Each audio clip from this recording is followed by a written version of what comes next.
Hello everyone and welcome back to my channel. I am Nelson. You're watching NatureNel, and if you're new to my channel, welcome aboard. Happy New Year, happy 2026.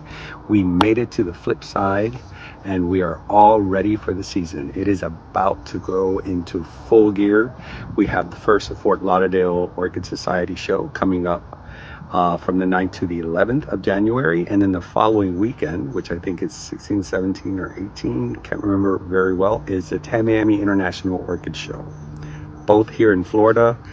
Great shows to go visit. They're wonderful. They're huge. They have so much to pick from, and now is when we go into full gear into all these beautiful shows and nurseries, and I couldn't wait. Even though our quiet season wasn't so quiet, you know, my beautiful unofficial Orchid Society has actually made it very special.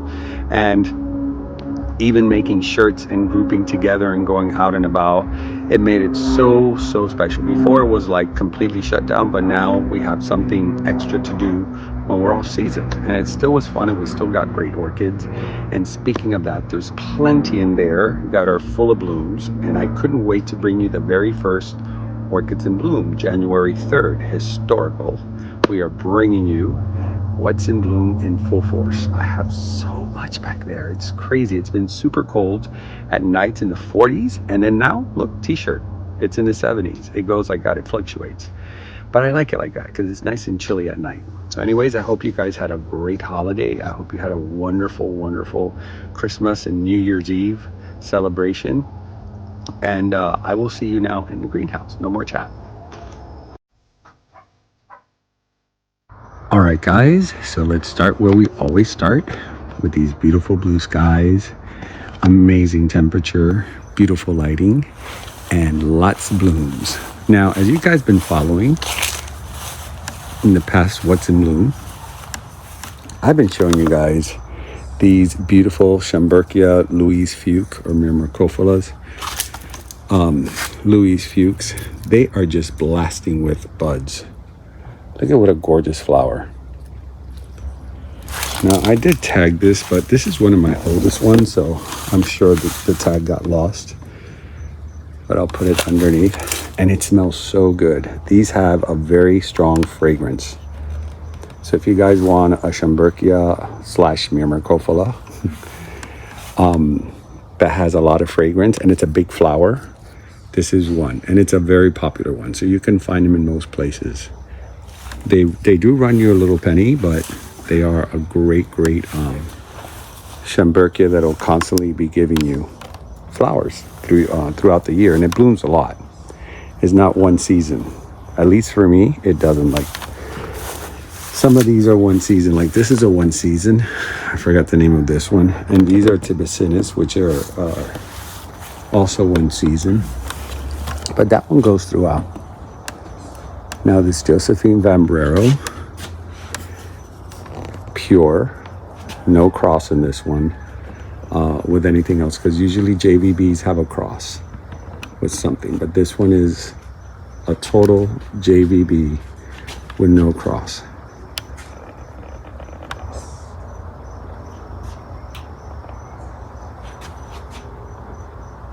Beautiful colors. Why are you staring at me? I'm just looking at your stuff. Oh. And that's Lewis. And that's Louis watching. And that's Lewis staring. And so this one here, I am totally fascinated with. This one is the Black Star. Has such a cool name. It's one of the newer ones that they have at the Moats. If you guys want to reach out to them, here is their info. And yes, excuse my ugly thumb. I cut myself pretty bad this morning, so I had to cover it. So anyway, this is a great flower. It's really pretty. And here in the photo, you can't really see it, but it gives you a darker, like a much darker purple. Unfortunately, sometimes on film, it's hard to capture those specific tones that the lens doesn't read it. But it is a beautiful, gorgeous flower. Now, as you remember, my beautiful I was gonna call it the bird cage, yellow bird, which I got from Brethren's many years ago. It's a nodosa, Brassavola nodosa, crossed with a Richard Mueller, which this is a Brassavola nodosa. So they cross a Richard Mueller to this, to get this, I'm sorry. And then right next to it, excuse me, I have these gorgeous Tolumnias sprouting away. They're really, really pretty. This color, I just, you know, as you guys know, I love it. But it's giving me so many spikes this year. And this one's starting to come right behind. It's got 2 spikes, one tiny one here and one here. So I'm going to start putting them on these kind of barks. I realized before we get started, I already shared this with my members. And if you guys haven't become a member, you get to see certain videos now that I share with my members as far as how to create. Like I created these cool, I call them my Blair Witch Project, these cool mounts that you can mount all sorts of Tolumnias, and you can mount also mini Vandas and mini Cattleyas, any Brassavola.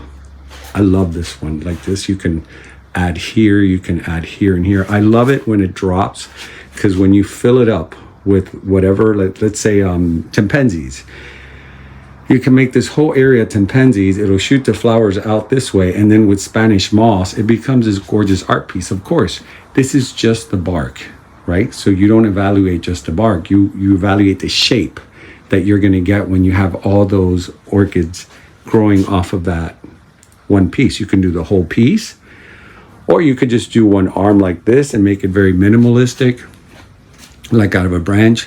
And so, you know, I ended up cutting a lot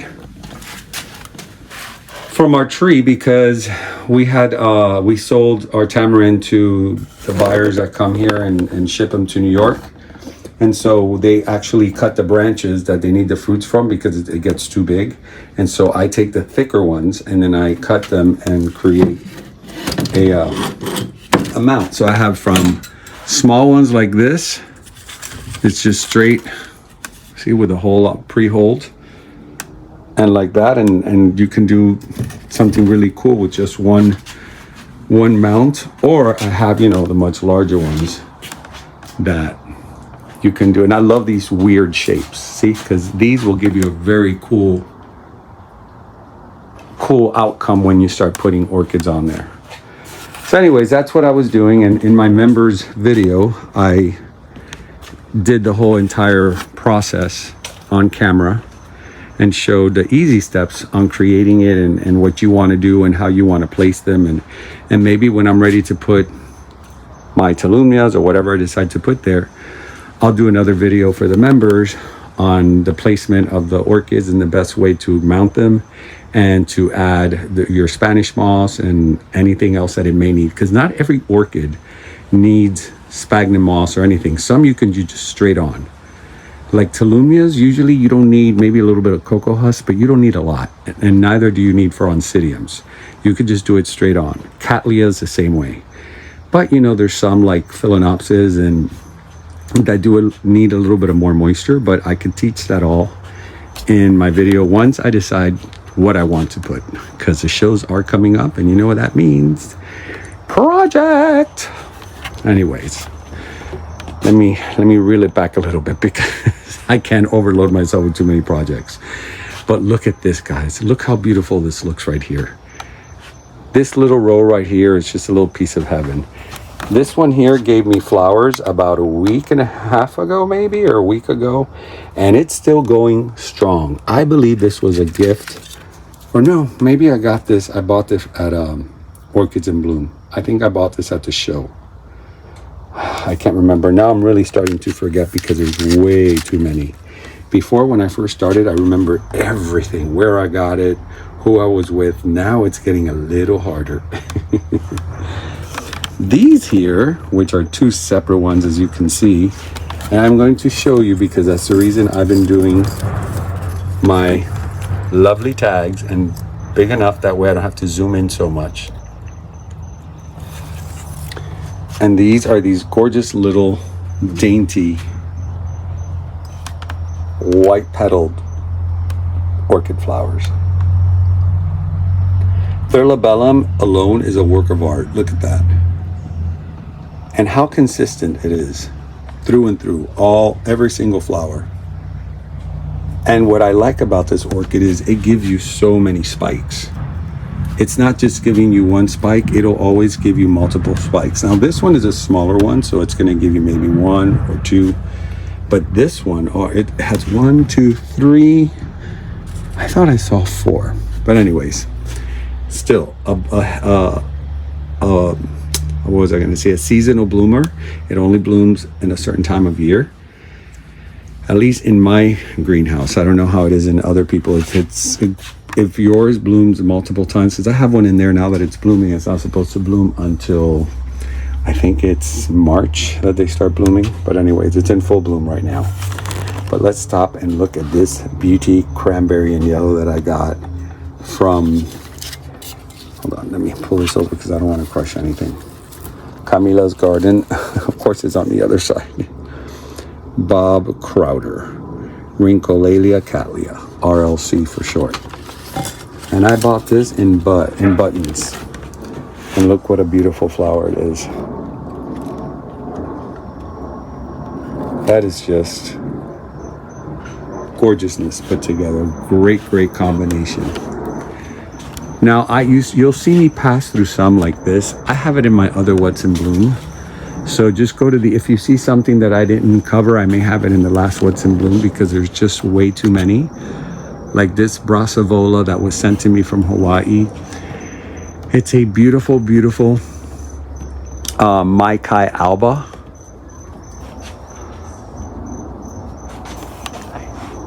And it has it was a gift from SW Orchids. I believe he's got more. Here's the name is Mayumi. Maikai Mayumi alba, BC. And it smells delicious, guys. Now, for you newbies that have just tuned in, this is my main greenhouse. I have another one that's a lot smaller, but this is my main one where I have most of my orchids and lots of plants. As you can see under here, I never showcase them, and I shouldn't bypass them all the time, but I do have a lot of different types of plants and pothos, pink princess, bird's nest, bat plant. So, I do like my plants to be around the bottom of the area to create that sensation of a garden, of a jungle or a forest. Because really these mostly grow on the ground.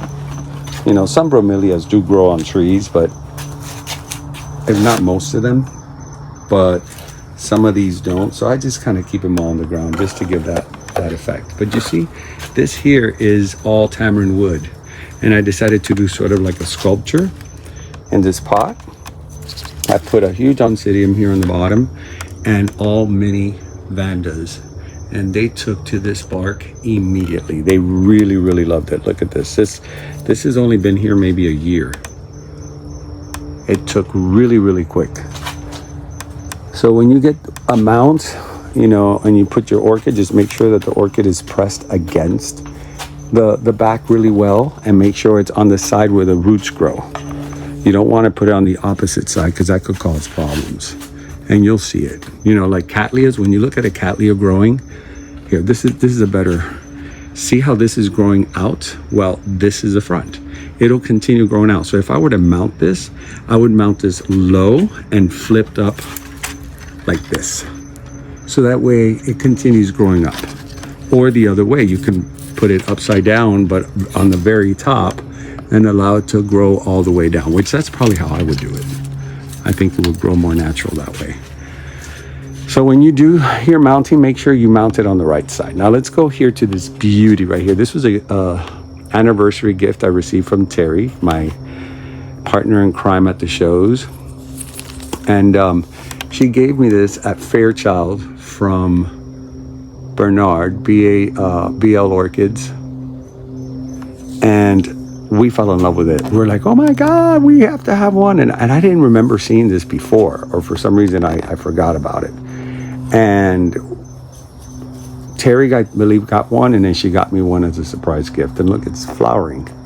The blooms did come out through the opposite side, which is weird. but it's blooming anyway. I don't complain. I'm not complaining that it, you know, or should I say, I'm not appreciating that it's blooming. And this one's also still blooming. I did cover this beauty from Moat's open house last time. Here's hold on, because it's kind of crushed in here. We're gonna need to make this place a little bigger because it really has grown a lot. So that's that flower. And this plant is pretty nice. And by the way, remember I told you guys that I got it because there's so many pluses. You get a lot of keikis in this one, right? I got this like about not even a month ago. And then it shows that it has bloomed a lot in the past. Plus it had these two beautiful ones. And this one was just starting to bud. Well, I just noticed another spike. So that means that I was correct on what you see. So when you go by a Vanda, make sure that you have a lot of these showing. If you don't see any, and I'll show you a perfect example, not to pick on anybody. They had this on sale for $30. So I was like, you know, it was so big and they had no tag. They didn't know what it was. This was from the Moats. And Bart said, you know, just take it for 30 because we don't know what it is. It could be something really valuable.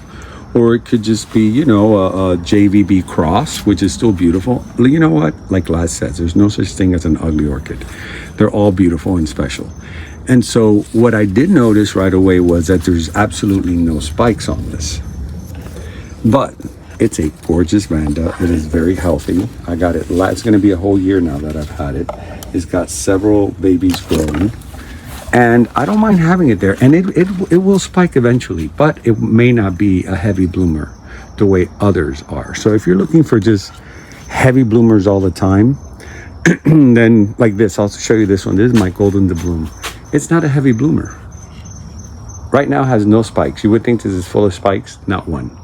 But there are times that it surprises me. So those are the surprises I look forward to.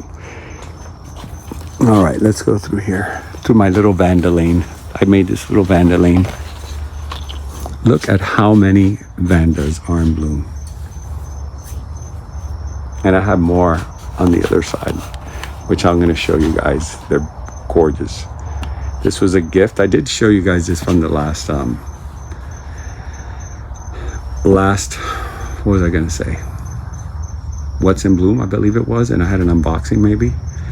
Well, either way, I showed you guys, and I was saying, wow, a lot of these were gifts. Why? And I realized because we're in the holidays.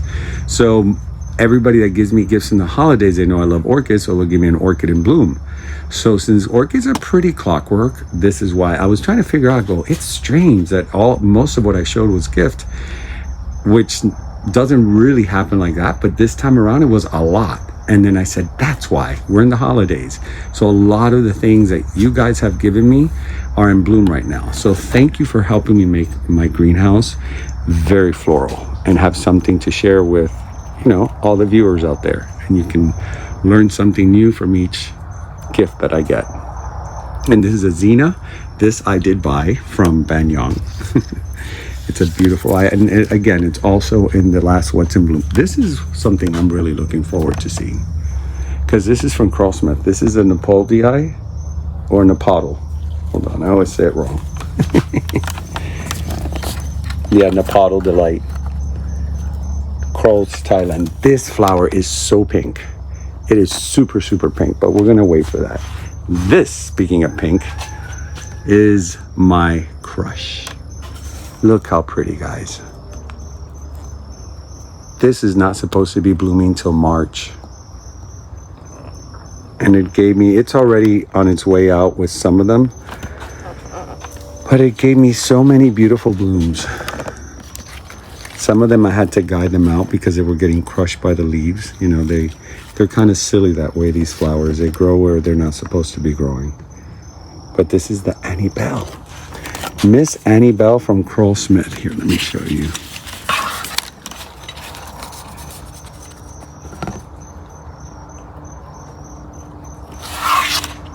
Miss Annie Bell decided to give me a bunch of blooms this time around. I was shocked. I was like, am I seeing things? Are these real buds?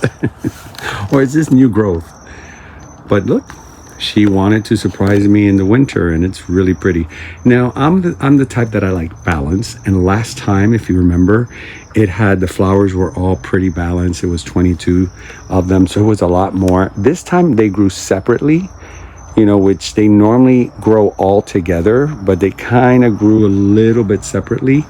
And so I didn't get that formation. But with that said, that's just me being, you know, aesthetically balanced. It is still a beautiful, beautiful showcase. Look at that. Maybe that's the cover. Right, guys? What do y'all think? Should I make that the cover? I do like it. But it's made the cover many times. But hey, when it's so beautiful like that. Look, I just noticed that. The hair pig. Green Gulf hair pig. This is my green Gulf hair pig. It is massive. I've had it for a lot of years. I got it over at Orchids in Bloom from Pam at the Tamiami show circa 5 years ago. Which, by the way, in 3 months, I turned 5 years in my channel. Wow! It turns 5 years on March 17, I think it is, that it turns 5 full years. My Rinkin Stylist chandelier is starting to show some promising blooms. These are all cartoons. And that is it. I think I have. Oh, I just put Rinkin Stylist. You are so lazy now. Here. It's something similar to this. But this one is, I think they call it spotted or red. Oh, I can't remember. Hold on, because now, you know what? I'll put it here and then that way I'll remember. If not, it's going to fall. Now, these are adorable. These little flowers are really, really cute. These are from the Moats. And I bought 3 of these at the Tamiami, the Redland show about 2 years ago. Planted them here on this cork that I got over at Ophi's. Right then and there. Because when you go to the shows, I kind of like to have already, like I have the plant there. So I might as well look for certain things that I want to do. But that's the mix. Karina Moats. And the Packy. It's such a cute little flower. Now I'm moving along quick because we got more to show. Look at the Siku Marguerite showcase. It's like New Year's Eve fireworks. It looks like a little display of fireworks. It's such a pretty flower. Here's the name. I got this from the Orchid Fix from Mr. Hurahami in Hawaii. He was over at Carl Smith one year in the fall, and he had these. And I fell in love with it, and I put it in one of these little pots, and she does so well. So well. It's a gorgeous little flower. It smells like cupcakes. I really enjoy the smell of this.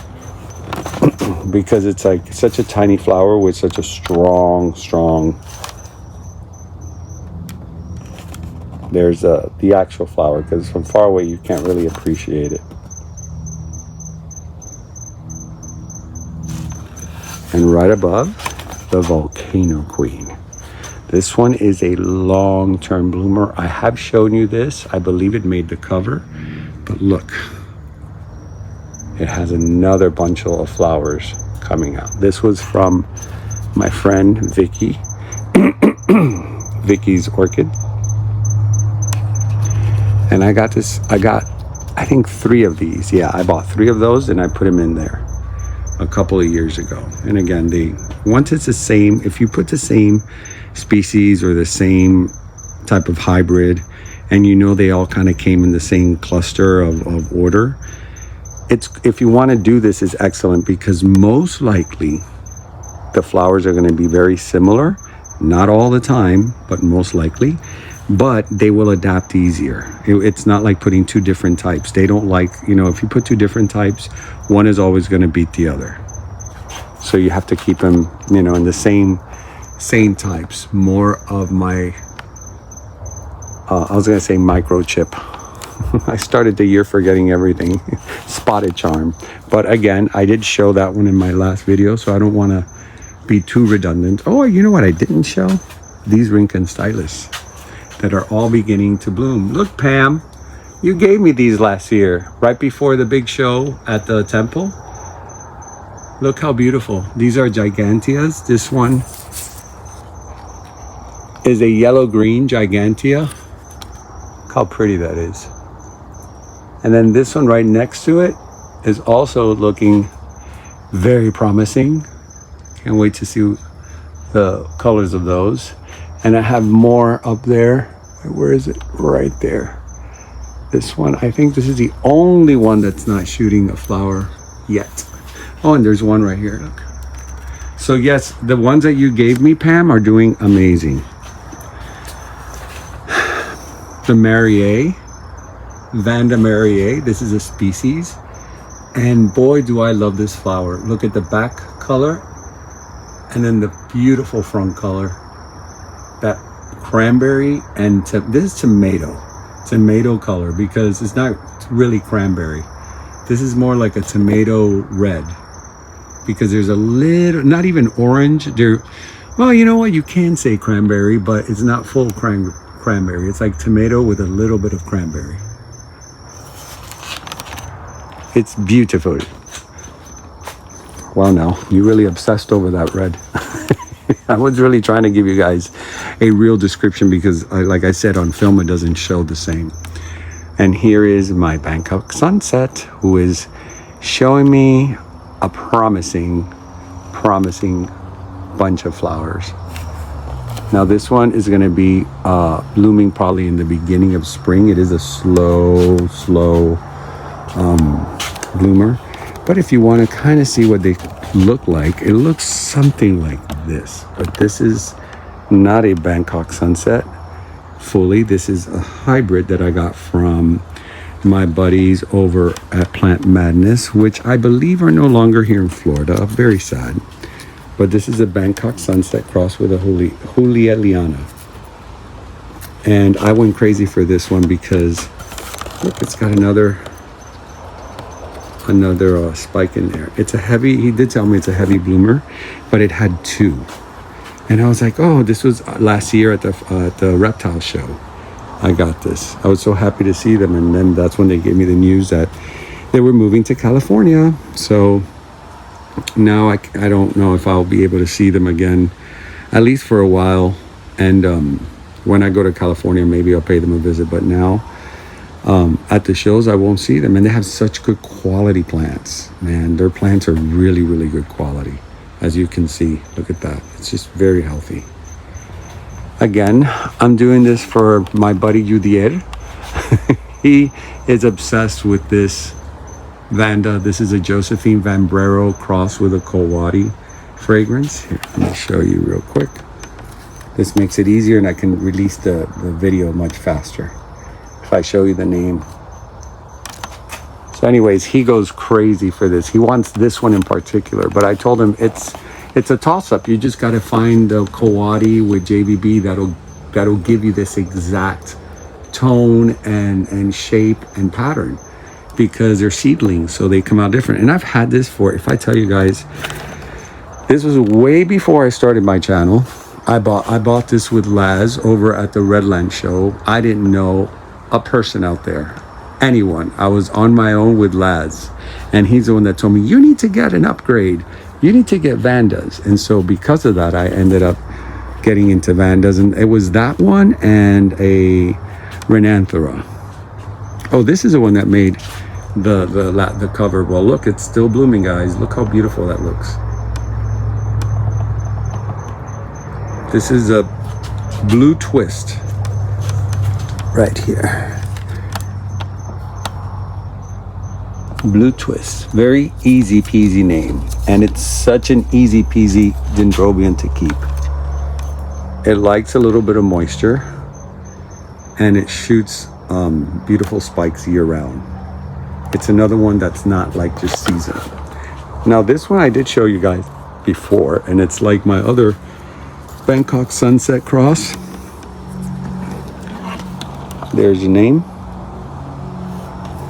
and it looks a little bit like the Bangkok sunset. It's not a, I don't think it's a Bangkok sunset, but it is very similar to them, like the yellow Bangkok sunset yellow. But it's a beautiful little Vanda. I got that one at Crawlsmith a couple of years ago. All right, I think here, well, I did talk about this in my last one. I don't have anything, everything's very green, considering that we had very cold weather. Wait a minute. See what happens when I don't turn around? How could I forget this? Look at this absolute stunning beauty. This is one incredible flower, guys. I've loved this flower for a very long time. And this was given to me this holiday. This is my Christmas gift from Teresita. Thank you, Terry. Look, simple name again. Cattleya Jungle Eyes. What an astonishing flower. And I love, I love freckles, guys. So for me, this one has everything I love. It has a cranberry and yellow polka dots, even though the cranberry is a little bit more on the purplish, but I don't mind it. That's actually what I like about it, that the spots are cranberry, but they shoot like, if you look up closer, it has like a fuchsia color. And then that very bright fuchsia labellum. This is a superb flower. I think she got it, yeah, she got it at Soroa. Absolutely beautiful. I would love to have more of these and put a bunch of these in my, I'm just thinking about that now, and put a bunch of these on one of my tamarind wood. They will do amazing. Because these small cattleyas do like to be mounted. So I just had a bright bulb. That bulb just went bling, bling, bling, bling. Project. We're ready to go with no brakes. All right. Now let's go here to the trees. By the way, guys, I decided to clean this up. Finally, everything's clean. No more weed. I took all the weed from my bonsais. It had gotten a fungus, as you can see the bark, but I already sprayed it with banrot. So you start seeing the black turning into natural bark color, which the natural in this is like this. This is what it should look like that color, which is like a beige color, not this dark. So that's really a fungus. You see how it's turning light? So the banrot will kill all that. Now you have to be very careful with banrot because it's very toxic, and you don't want your pets or anything to be, if you have farm animals or goats or anything like that, please don't do that because they will eat it and it's toxic. Now, this is another Vambrero that started blooming recently. This one is, I'm so glad I have these tags because there's so many now in the trees and they're so different. So what I'm doing is I'm just putting random Vandas. There's a thought behind it, of course. I can't just throw things on there. This side is more Vandas, the other side is more Dendrobium, so that way you have both types of flowers. I'm just experimenting with different textures and colors and flowers and how it's going to look in the future. But I'm already loving the way this looks. Look at how gorgeous. Now I don't have a name for this. I'm going to look for it. I used to have a tag for it. It's Mocara, but I can't remember what kind of Mocara it is. And I think I got it from Lady Vanda. I think this one's from Lady Vanda. And it wasn't doing well in the greenhouse, so I decided to put it here on the tree, and it decided to show me its gratitude and say, thank you, this is where I want to be. But as you can see, it's not even there for, it's there firmly, but it's not like braced to the tree like the other ones. The other ones are very well braced like this one, but they've been there for almost a year and a half. So this is where I'm putting my Dendrobiums, and they seem to really appreciate it here. It's a perfect spot. Now my property, the sun starts on this side in the winter, and then it moves and shifts to to that side. So in the moving here, I don't know how this is going to be affected. So we're going to see. It's all an experiment. This is the arachnus, which is a gorgeous flower. And with Louis, my partner, who you just saw a little while ago, we put a chicken wire around it and then cut all the ones that were up here and brought them down. So that way you have a fuller, thicker effect. And then when they bloom, you'll see more blooms on this side. You don't miss them because they can go really high and you'll miss them. So down here it gets more light. You'll be able to get more bloom. See the side that hits the sun? All those are old spikes down there too. So it could start blooming on this side once we get a shift of lighting. And right here is one that I love. It's very seasonal. It only does it once a year. But when it does, it just shows so much with its with the size of its blooms. Look at this, how big this flower is. And it's interesting because if you look inside, let me see if I can see it here. The sun is in my face. If you look inside, there's more spikes everywhere. So I don't know if this is just going to be spiking now from now on constantly, but there's 1, 2, 3, 4 that I could see from here already. So who knows? Sometimes when they're just at the right maturity, then they start shooting more and more. Josephine Vambrero could be like that. It could shoot multiples. Like the one I just showed you over there, it has another spike growing from the other side that I didn't get to show you. Now, up here, we have a gorgeous flower.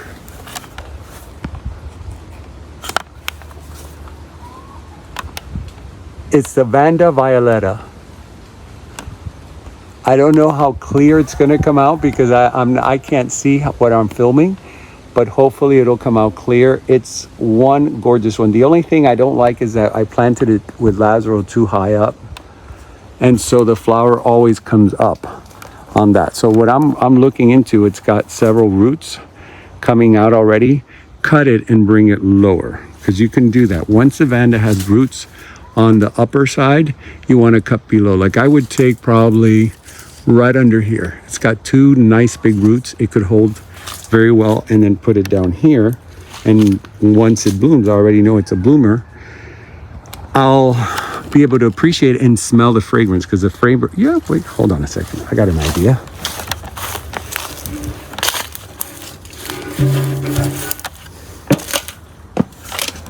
Here we go. How gorgeous is that? So these are used to cross several different types of Vandas. I know the Moats use the Violetta to cross several of their Vandas. And it has such a beautiful shape and color. And above all, its fragrance is just mesmerizing.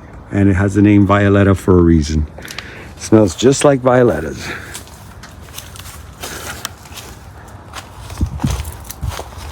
Now, I wasn't going to show you this, but he seems like he wants to make a debut.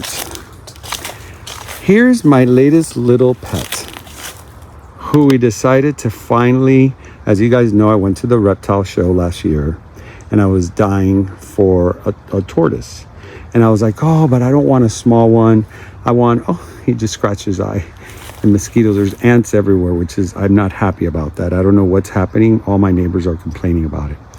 But anyway, this is a sulcata Sahara Desert tortoise from, I don't know, I'm not a specialist on this or anything. I'm learning as I go.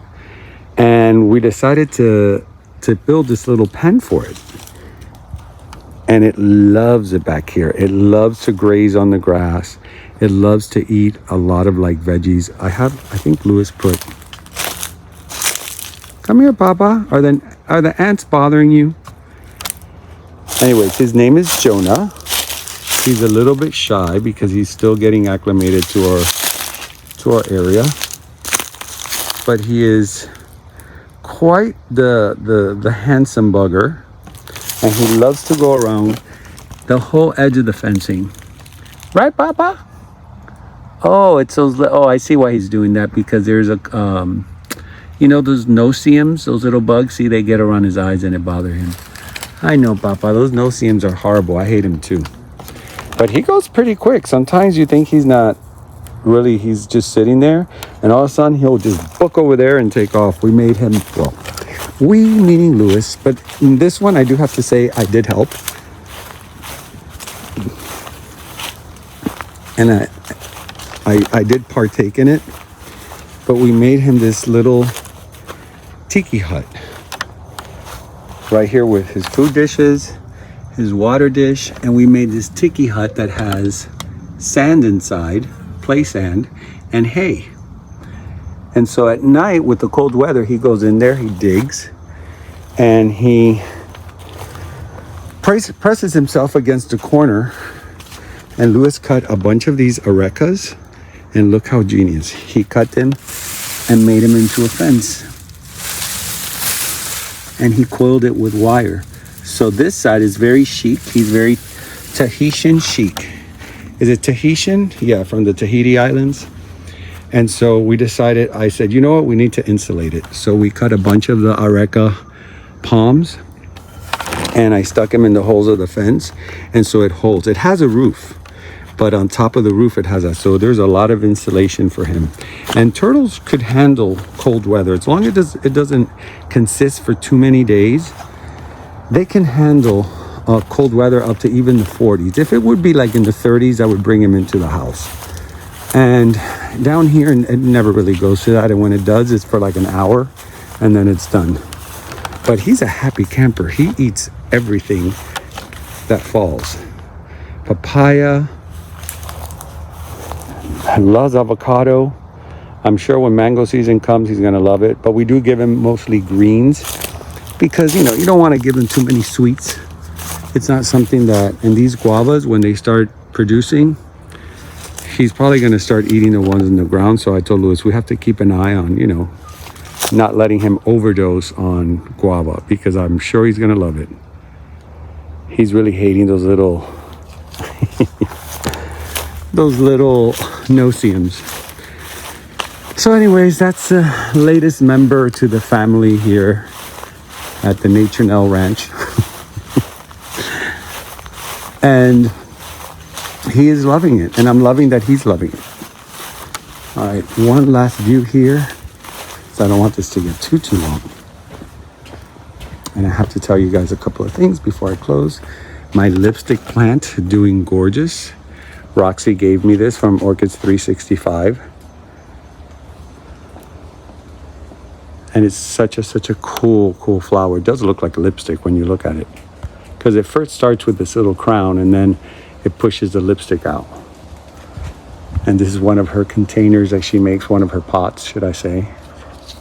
So if you guys want to try out some 3D pots, that's a good place to start. Orchids365.com. Now, let's go inside.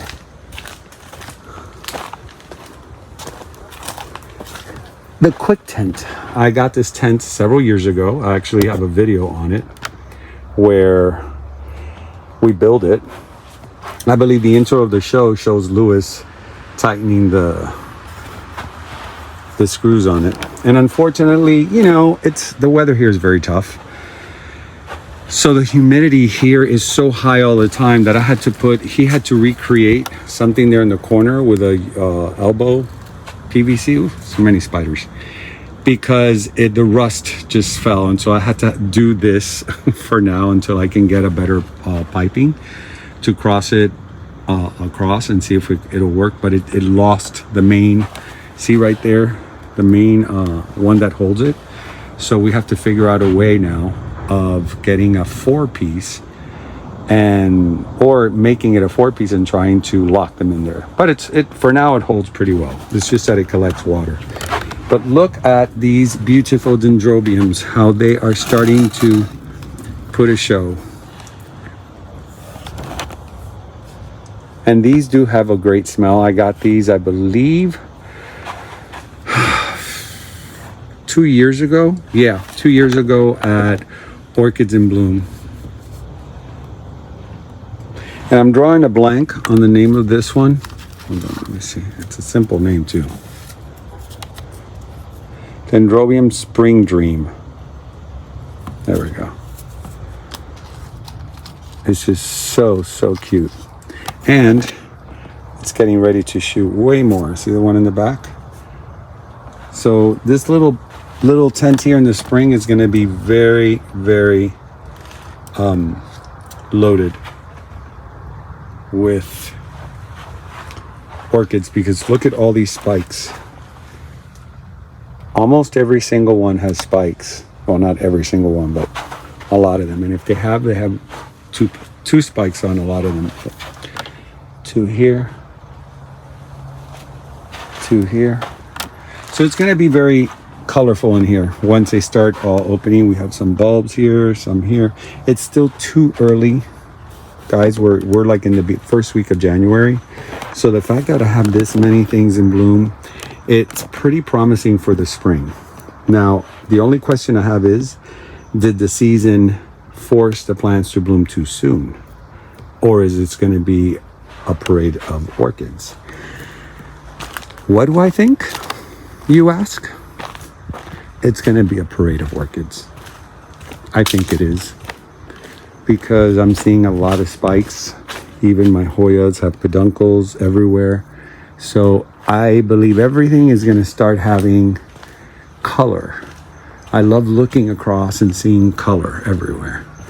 So let's turn this beauty around.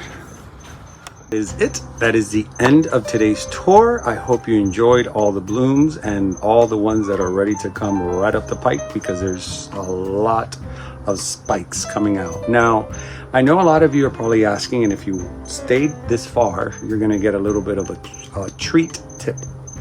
And that is, when do we start feeding? Not yet. I personally don't like to feed yet because it's still too cold. And for many of you that grow your orchids outside of Florida, please keep in mind that it's very cold for your orchids. If it's cold here, it's extremely cold for your orchids. Now, if you do keep them in a room temperature nursery where you control the temperature, you control the humidity, you control everything, then you can get away with feeding lightly during the season. But I personally rather just wait until the end of February here in Florida to start slowly bringing in the fertilizer. You don't want to just start blasting with a full amount. You want to start with at least half of the amount, so you can slowly bring it back into the feeding cycle, and that way it doesn't burn tips or burn your leaves, and you'll have a lot of greenery. So, and one of the things that I did do was I sprayed with fungicide most of my Vandas, knowing that we're going to get this cold weather, because I didn't water anything, but just in case it rained. If it rained and they get wet and it's very cold, recipe for disaster. That is what will give you fungus on your leaves, and then you get these very dark black leaves. And you know, it's irreversible. Once you get them, there's nothing you can do about it. But once you spray them, you will notice, you know, at least I do, I notice a difference in my Vandas. They kind of glow, because it does get rid of a lot of the impurities, I guess, on the leaves, and it lets it breathe out. So the leaves look very, very green and rich. So I want to see you guys over either at the Fort Lauderdale Orchid Society show, which is held in Fort Lauderdale. I will put the information at the end of the show, as I always do. I put the little poster ads, so that way you guys can take the information and head on to the show and start early this year, because I think it's going to be a lot of shows and a lot of great excursions that we're going to take, Terry and I, on all these parks and different areas that we love to go. This is the time of year that I start asking for a lot of YouTubers do it all year round, because it's how we kind of make our money.